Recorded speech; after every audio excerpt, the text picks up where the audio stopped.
Hello, everyone. Thank you for joining us for this program that's made possible by the generous support of donors from the Lee Phillips Society. My name is Carissa Pastic, reference librarian in the Geography and Map Division. It is my pleasure to introduce our first speaker today at Exploring Map Surrounds.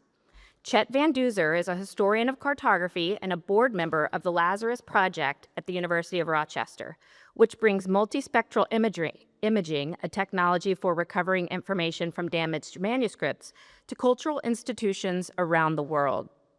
He has published extensively on medieval and Renaissance maps. His recent books include Henricus Martellus World Map at Yale, 1491, Multispectral Imaging Sources Influence, published by Springer in 2019, and Martin Wossenmüller's Carta Marina of 1516, Study and Transcription of the Long Legends, published by Springer in 2020.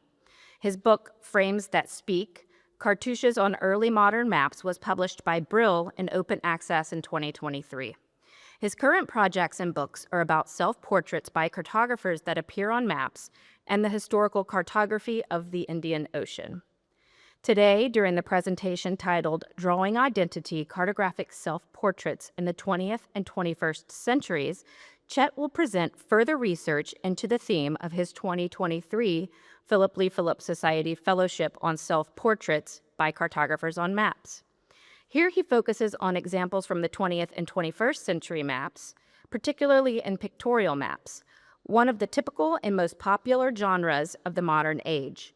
In the 20th century, as we move towards the age of the selfie, self-portraits by cartographers become more common, and their function changed. More recent self-portraits are less about guaranteeing the quality of the map or asserting the cartographer's social status, and more about presenting a visual signature, expressing pride, and playing a game of self-revelation with the viewer. In some cases, Chet has been able to interview family members of the cartographers, and these conversations have revealed aspects about the self-portraits that could not have been understood by any other means. Thus, at the same time that the self-portraits reveal the cartographers, his research into cartographic self-portraits has brought into light details that make our understanding of these autobiographical images, and hence the maps themselves, more complete. Please join me in welcoming our first speaker today, Chet Van Duzer.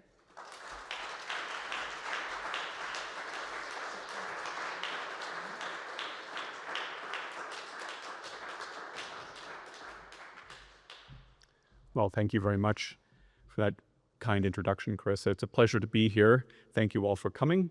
This is an ongoing project, and I gave a talk about self-portraits in earlier maps previously, and I'll include a link momentarily to that talk. And in that talk, I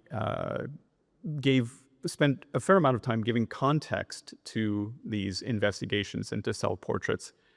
And so I'll rely a little bit on that earlier talk for that introductory material. The only material that I'll borrow from my previous talk, here we go. That's the link to the earlier talk that addresses mostly earlier cases of self-portraits.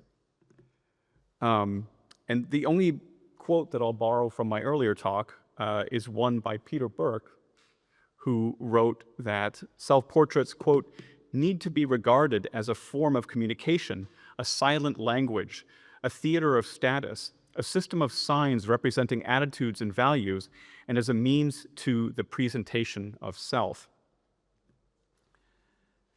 Oops. And I'll also include a quote by J.B. Hartley's very interesting article, The Map as Biography. He writes that, speaking about a specific map in his collection, my map, like any map, is a biography in 4 senses. First, the map sheet itself has a biography as a physical object, designed, crafted, and used in a different age. Second, the map serves to link us to the biographies of its makers, draftsmen, laborers, printers, and surveyors who work to reproduce its image. Third, the map is a biography of the landscape it portrays. Fourth, and of most value to me as collector, the map reciprocates my own biography. It is a rich vein of personal history, and it gives a set of coordinates for the map of memory.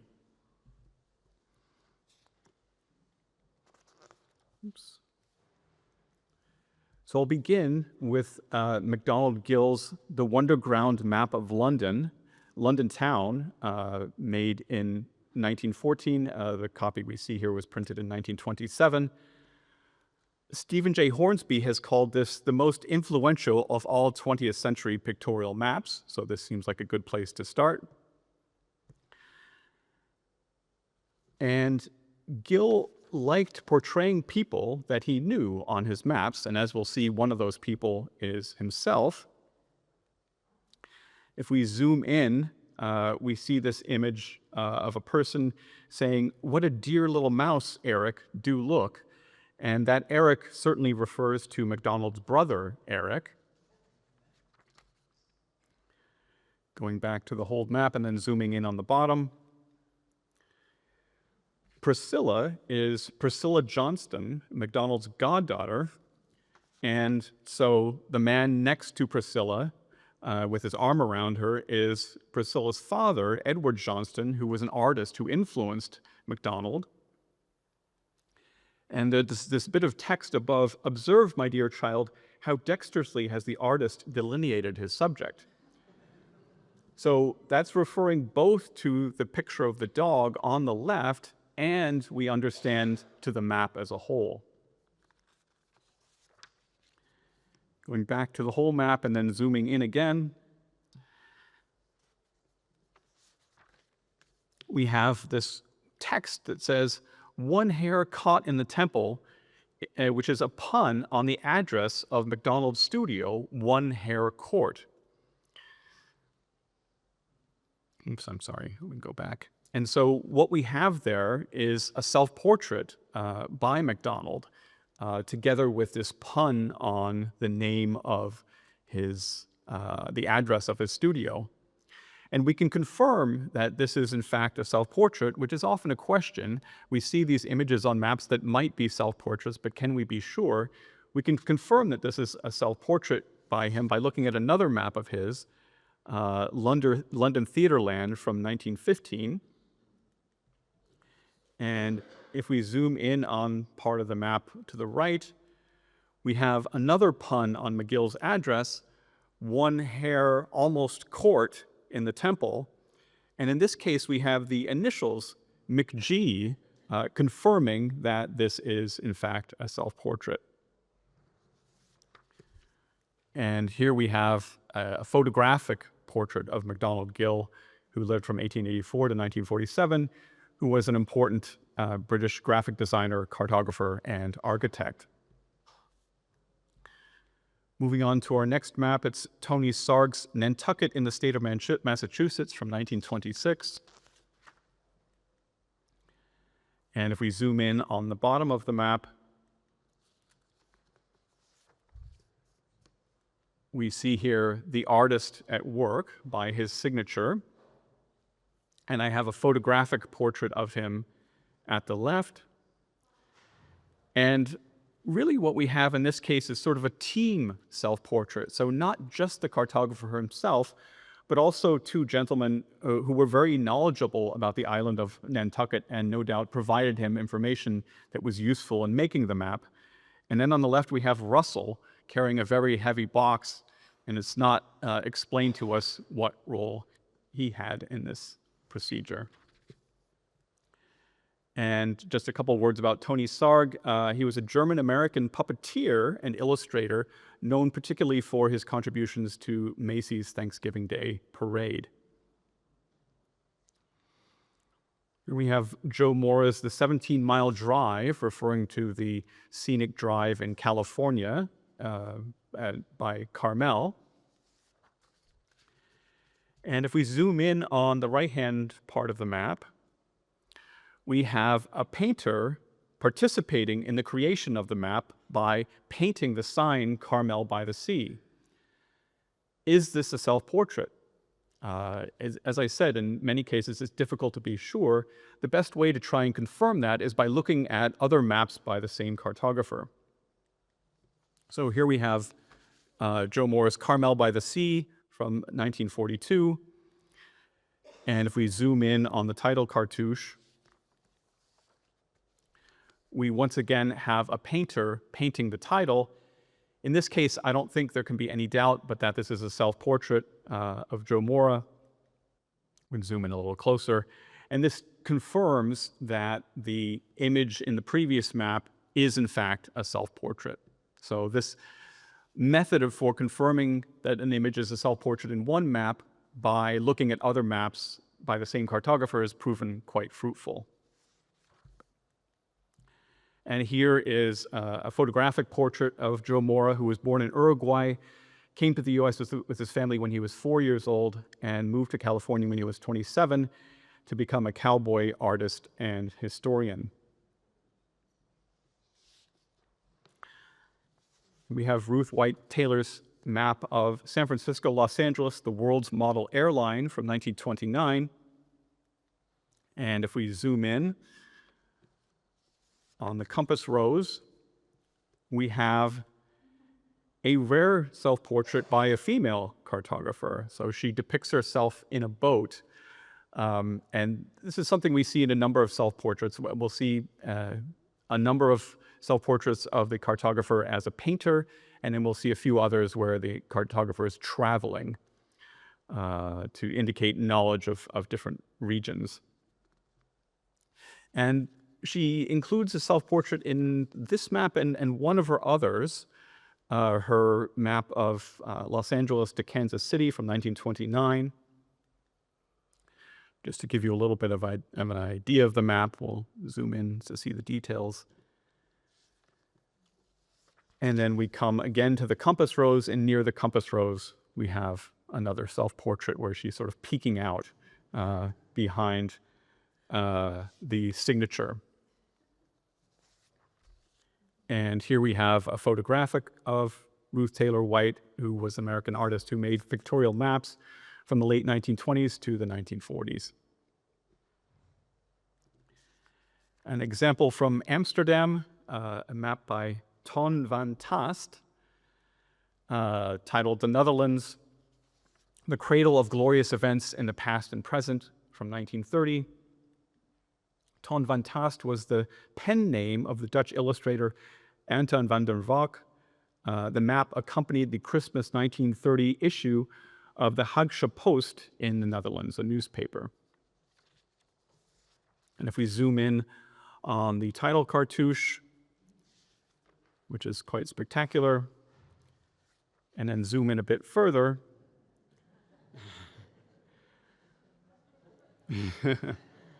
we have this really charming self-portrait. The HP on the flag stands for the title of the newspaper, the Haagse Post.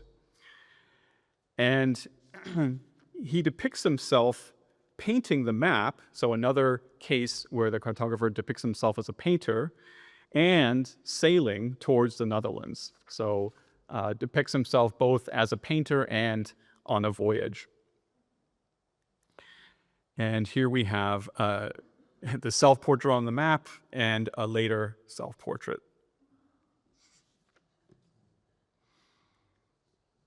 This is E. Sims Campbell's nightclub map of Harlem from 1933. This is really a very interesting map that merits a close look, and there is a copy in G&M here at the Library of Congress. And we'll zoom in on the title cartouche and zoom in a bit further. And there we see, there we see Campbell's self-portrait, which just oozes style and confidence. And he shows himself with this large pen, of course, his artistic implement. And here we have him with another self-portrait. He was a commercial artist who worked for Esquire for many years and was the first African-American cartoonist whose works were nationally distributed. We have Irvin Shope's Frontier Montana Pioneer from 1937. And we'll look at the title cartouche. And we'll zoom in a bit. And we see that Shope depicts himself carving his signature on the map. So another case where we have an association between the self-portrait and the artist's signature.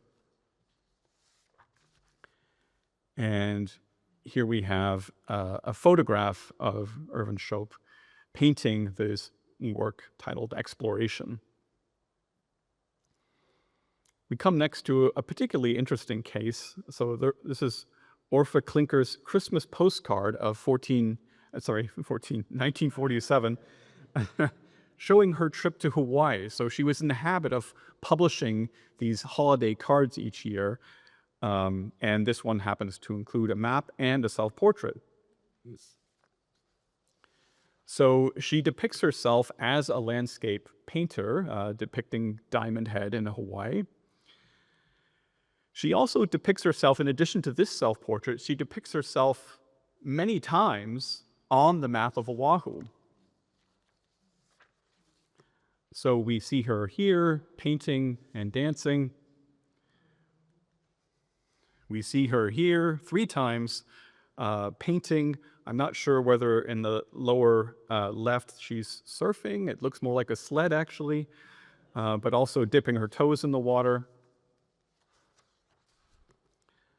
Here we have her doing an interview and painting portraits.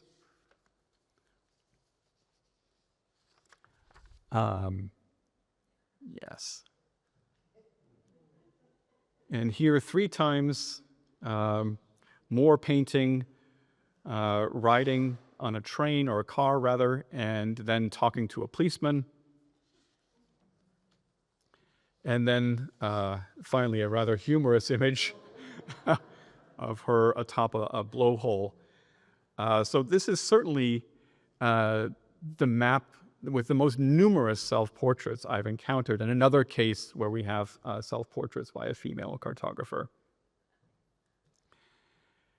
And I think it's fair to say that it's a pretty accurate self-portrait in this case, comparing with the photograph.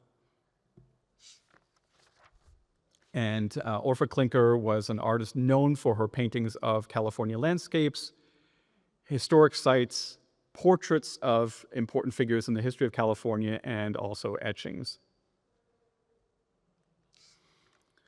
So here we have a map of Cleveland by the company Transcontinental Cartographers, made in 1972. And we'll zoom in on the lower part of the map. And we have here another case of a team self-portrait. So even going back to the Middle Ages, creating a map was often a team effort.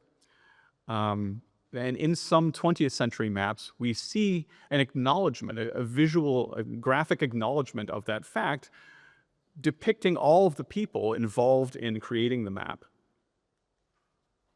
So zooming in a bit, we have the TCC, the company helicopter. I suspect this is a bit of an exaggeration. They didn't have their own helicopter. Maybe they rented one for an afternoon. An artist, an executive, a photographer. It's a Canadian company, so they throw in an elephant with a Canadian flag. And then scrolling a bit to the right, we have the artist with the completed map. The idea box, and we'll see, I'll show one other map by this same company, and they like this, they depict this idea of an idea box again, and then another executive. So here we have their map of New Orleans from the same year, and we'll again zoom in on the bottom of the map. And again, we have a team portrait, so a self-portrait by the whole team responsible for the map. So we have the art department truck. There are 2 photographers on the truck, an artist drawing the New Orleans map. The image is so small that rather than try and actually represent the geography, they just wrote New Orleans map. And again, we have the idea department. This time it's a car rather than a box. There we are. And on the roof of the car is written a TCC group production. So acknowledging again that the map was not the work of one person, but a group production, and hence the group self-portrait. And the company, Transcontinental Cartographers, was based in Vancouver, again, hence the elephant with the Canadian flag. And they created pictorial maps of cities in Canada and the US from the late 1960s to the early 1970s. So we've seen some rather whimsical cartographic self-portraits. This one is a bit more serious and philosophical. It's Michael Druck's artwork, Drucksland, from 1973. And it's an absolute artistic icon within the Israeli art world. So if we zoom in, the words and phrases on his face and head refer to influential teachers, addresses of apartments he lived in, cities, names of family members, friends, schools, galleries, and owners. He depicts his eyes as lakes, perhaps alluding to the idea of the mirror of the soul. Some of the things that were important to him and places that were important to him: Judaism, art, Greenwich. A river runs across his lips, ending in London. And then further down on his face, we have kesef, money, Amsterdam, and sex. And here he is. He was born in Jerusalem and lived in London starting from 1972 onwards. And here we see him working on territory, living space in 1977. So he had a continuing interest in geography. So I'll be talking about several maps by the couple who made this map. This is the 1973 tour map of San Francisco by Marjorie and Dick Ingalls.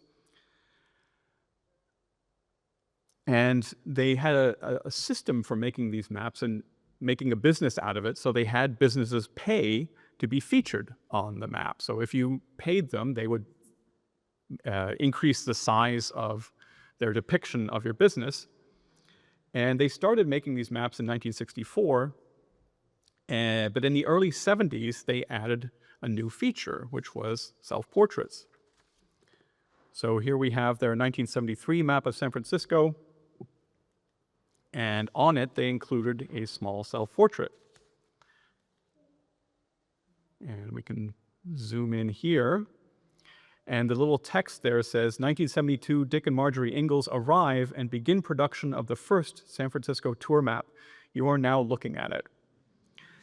And they revised their maps every year, and they revised their self-portraits every year, and they made these maps for decades. So you can see how things changed in their lives, how their clothes changed. We'll see their daughters, we'll see their dogs. It's really a sort of biography over this series of maps. So here we have them in their Seattle tour map of 1975 in very different clothing. There's Spokane tour map of 1977.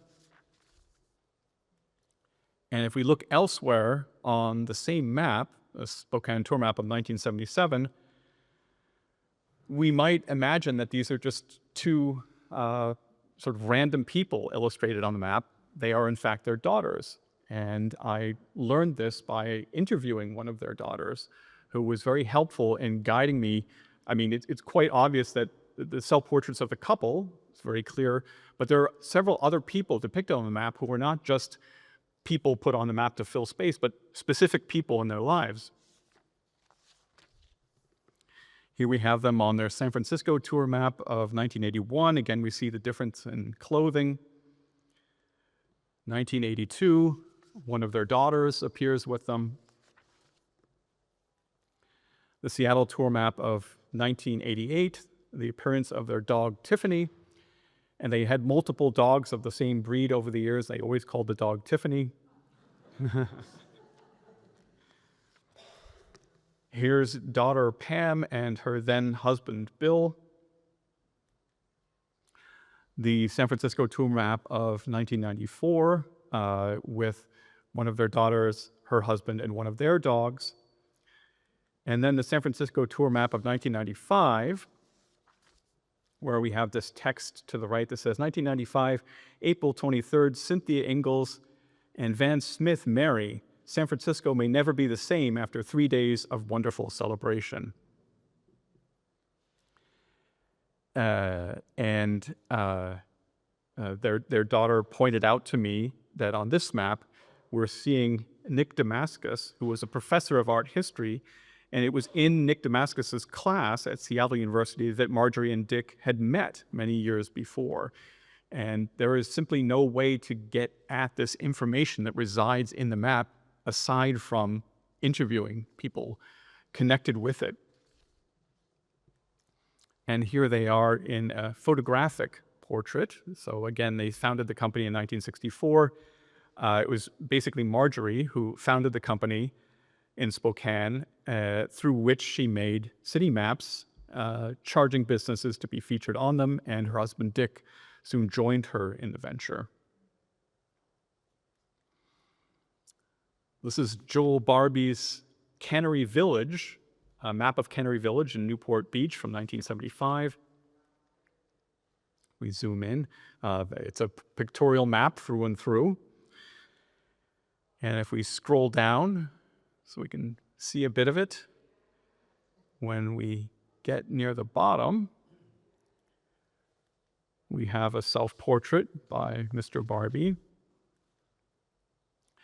And this is another self-portrait, just oozes character. And he includes his phone number. He again depicts himself as a painter, but includes his phone number so that one can contact him. His full name does not appear on the map. And of course, the phone number is long defunct. So to identify him, I had to contact the public library there and track down his full name and identity. So he was based in San Clemente, California, and had a strong interest in the ocean. And here we have a later self-portrait by him. Here we have Sergio Aragonés' Mad Pictorial Map of the United States from 1981, which was published in Mad magazine. We'll zoom in a little bit. It's very much in the style of Mad magazine. And we'll scroll down to the title cartouche.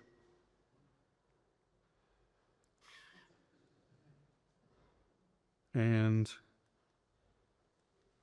here we have his self-portrait right by his signature on the map, which is very typical. So sometimes if one's trying to determine whether an image is a self-portrait or not, its proximity to the signature can be a clue that it is. And this is from material that came with the map that offers an explanation of it. And we have another self-portrait here. And here he depicts himself with several of the sources that he used in compiling the map. So we can see an encyclopedia, an atlas, a AAA guide, and so forth.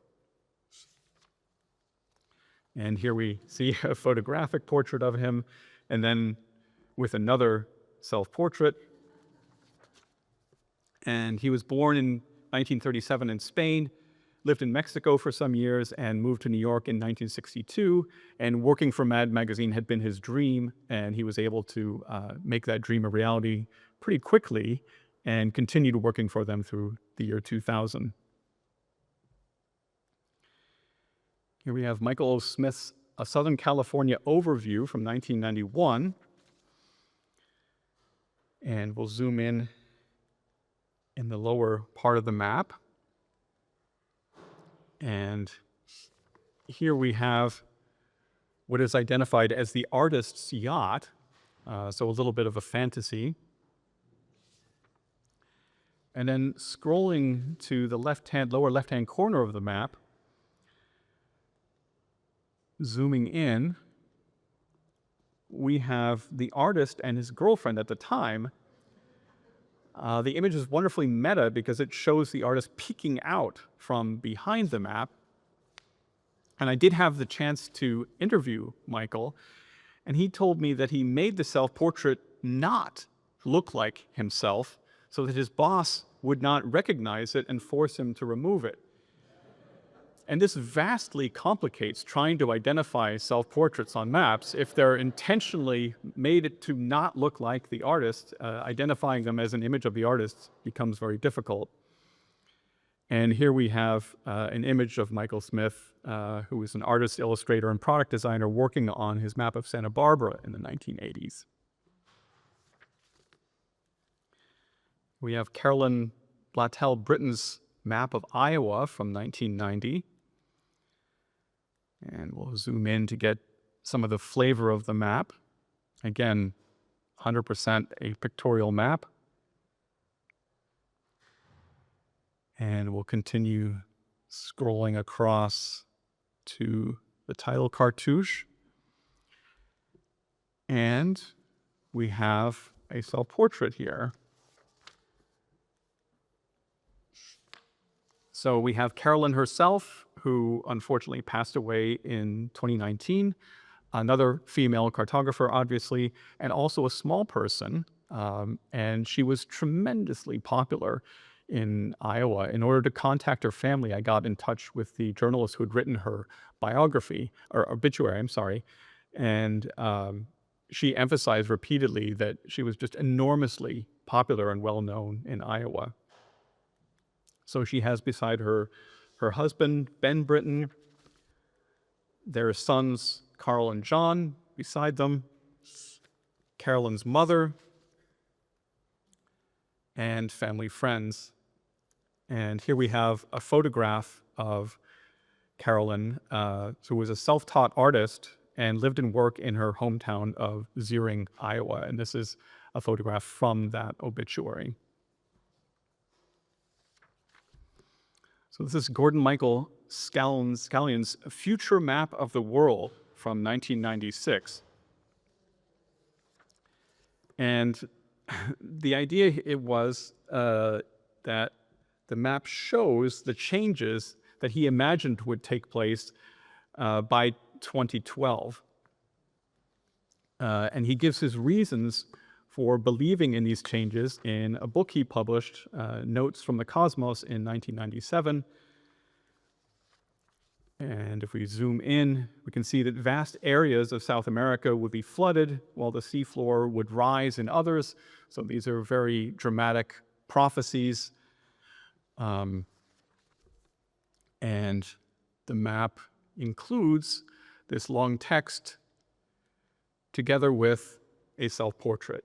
And so when we think about the different functions of self-portraits on maps, here the prophet is showing himself to try and reinforce his authority. He was born in 1942, and after a career in electronics, began having visions about the future in 1979 and made maps showing his predictions. So he made not just the one map I'm showing, but a couple of others as well.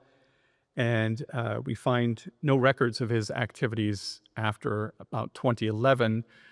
So after it became clear that these events were not actually happening.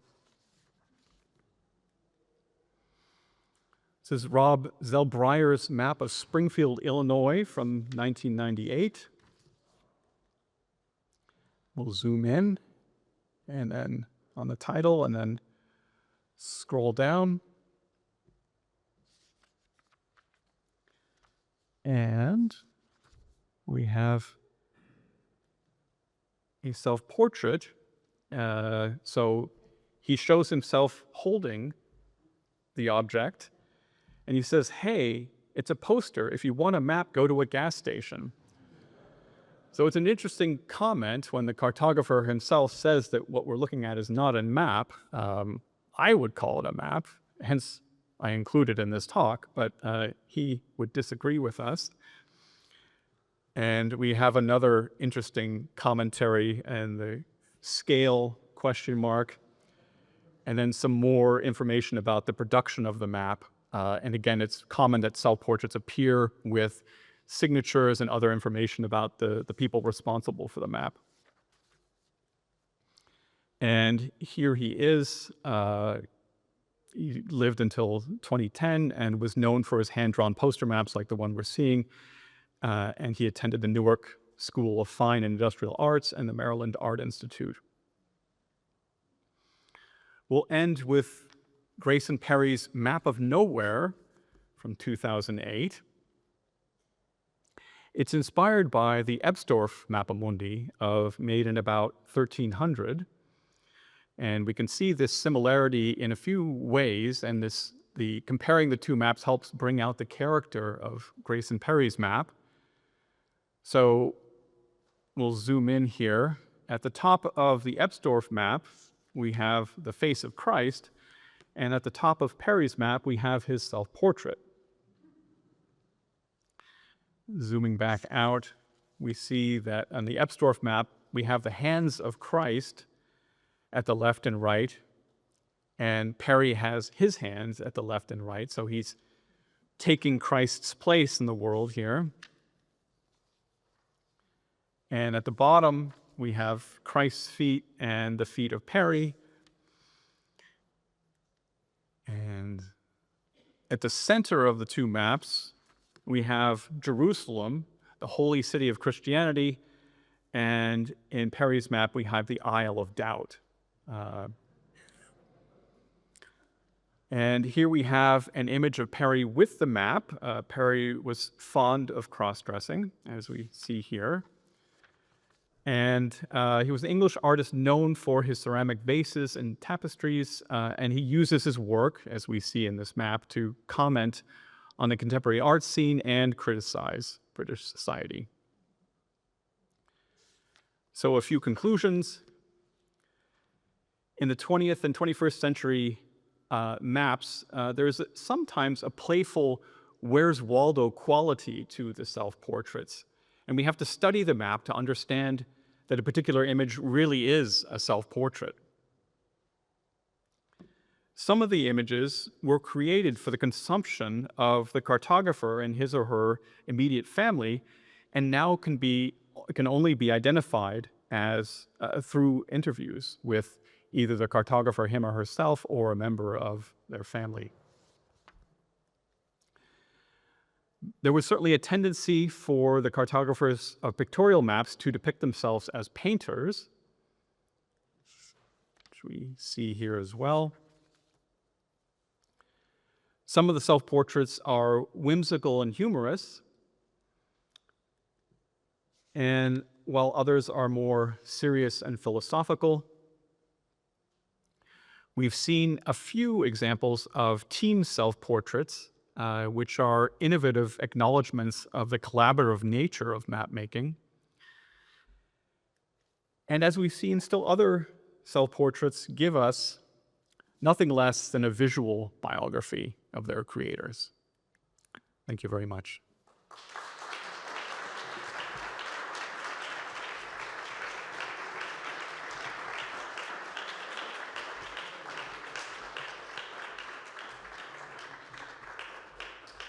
Thank you very much, Chet, for that fantastic talk. Next, we're going to open up the floor to some questions. If anyone has any questions for Chet on his amazing research, we will be coming around with 2 microphones. So we'd ask you wait to speak into the microphone so we can pick it up on our video recording, but we're going to be walking around with microphones in case folks have any questions. So perhaps we'll start over here on this side. Yes, it appears how you've assembled them, that they're coming from a certain era. Was this happenstance that it emerged with these self-portraits, or do you get a sense that some of them influence one another, the contemporary ones? That's a great question. Did any of the self-portraits on one map influence others? I've wondered about that a lot, but I haven't found any evidence that really convinces me. As I would very much like to, I'll continue working on that aspect of this material, but as of yet, I haven't found a case that really convinced me that this cartographer must have been looking at this earlier map that has a self-portrait and for that reason included one. But thank you for that question. Yeah, what a delightful series of creative maps and map makers, whether they talk to one another or not. Um, a question I had is, have you looked into or thought about biographical maps of that era? Whether I thought about biographical maps of that era. Um, I haven't.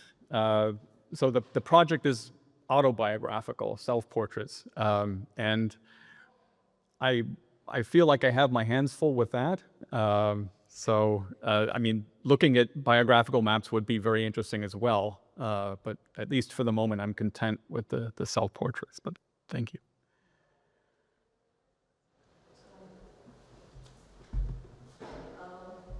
My background is in tourism, and I noticed that some of these were tourism maps. Did you find out anything about who was funding these maps? Like, whether they were self-funded, whether they were generating marketing revenue, or where that came from to allow them to be so creative? The tour maps made by the Ingalls, Dick and Marjorie Ingalls, those were funded by going to the city and visiting all the businesses in the central part of the city and asking if would they like to pay to be featured on their maps. Um, and that was a very successful business model. And uh, they have they had testimonies from business owners saying how much being featured on their maps had helped their businesses. In other cases, the maps were promotional. And they were in the sense that they were paid for by the local tourist board or something like that. And what I've noticed is that if the map was paid for by someone else, it's less likely to include a self-portrait. Whereas if it's funded by the cartographer's own activities, those maps are more likely to include self-portraits. And I guess if someone else is paying for the map, that person or entity is more likely to not want extraneous sort of self-congratulatory features or self-promotional features on the maps.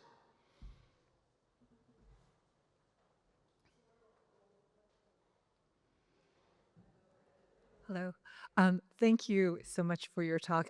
You actually just answered the question that I was going to ask. I was wondering, is there something about cartography that lends itself to um, the self-portrait and then the chronicling of like a historical pictorial um, past within that? Is it just within like the United States that you've looked at it? Does it extend back historically to like the Mapus Mundi that you included? Thank you. In the earlier talk I gave, I included an example from the 14th century, and self-portraits became that was a bit of an outlier, but self-portraits became reasonably common in the 16th century, and continued forward from there. But again, the question of how this tradition continues is really an interesting one. I mean, certainly map makers look at earlier maps, but it's difficult to find cases where it's clear that an earlier self-portrait inspired a later one directly. And so some of the pictorial maps I showed were English rather than North American. I have not had much success looking for self-portraits in Australian pictorial maps, for example. And I have looked in pictorial maps of other countries, and I've had less success in finding self-portraits. And I hesitate to view that lack of evidence thus far as conclusive in any way, but that's what I've seen or not seen thus far.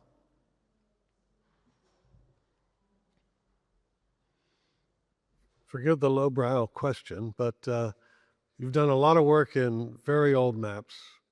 So what's been more fun or interesting A 1550 map or a 1950 map?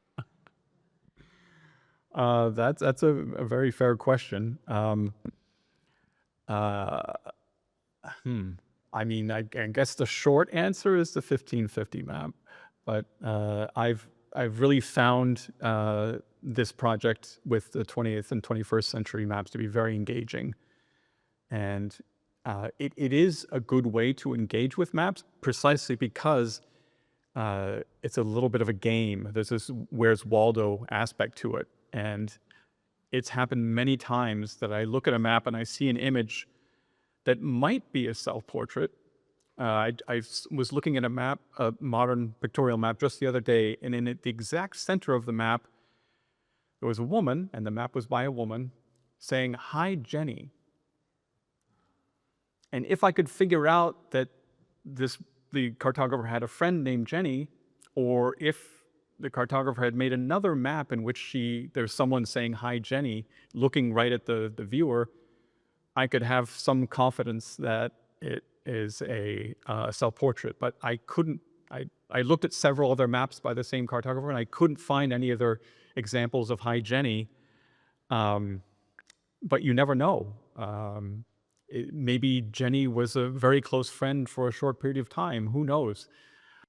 So that it's a way of engaging with the details of the map, like the process of looking for those images that one can identify as self-portraits. But it's also a very good way to engage with like the biographies of the people who made them. And I enjoy that aspect of it a lot. And with 16th century maps, that's usually pretty difficult. Pierre Desailliers, we know almost nothing about his life. So.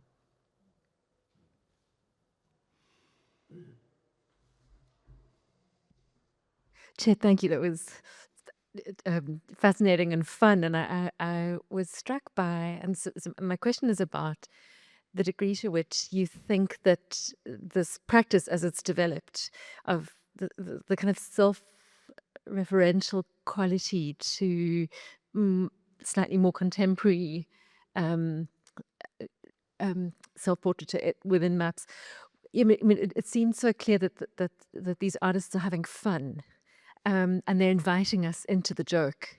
Yes. In a way that is quite thoughtful and yet playful. And except in those cases, for example, the guy who was trying to make a prophecy, who's asking to be taken seriously, and so he resists that the sort of humorous quality to it, and so it seems slightly ridiculous as a result. And I'm also thinking about the example that you gave us when you spoke on Tuesday about that early modern map maker who had a big ego, who's asking to be taken very seriously, and sort of drew an oversized image of his face. And I wanted to invite you to comment on that playful quality that seems to be part of the genre now, or I say now, but in the last, say, 50 years or so. It is a playful quality, at least in many cases. Not, as you said, not all of them. And it is an invitation that I've accepted with considerable enthusiasm. But it's an interesting invitation because it takes considerable effort often to identify that initial image as a self-portrait. But what I've discovered is that often the other people depicted on a pictorial map have some role in the life of the creator, but there is no way. So it's a sort of incomplete invitation, or a playful invitation, in the sense that you can come into my world a little bit, but if you really want to get into my world, you have to come talk to me ultimately. Were there burial ground cards or maps? Were there maps a picture of the person underground? So the question is, were there maps of burial grounds that had images of the people buried there? I have not encountered those. But I'll keep my eye out.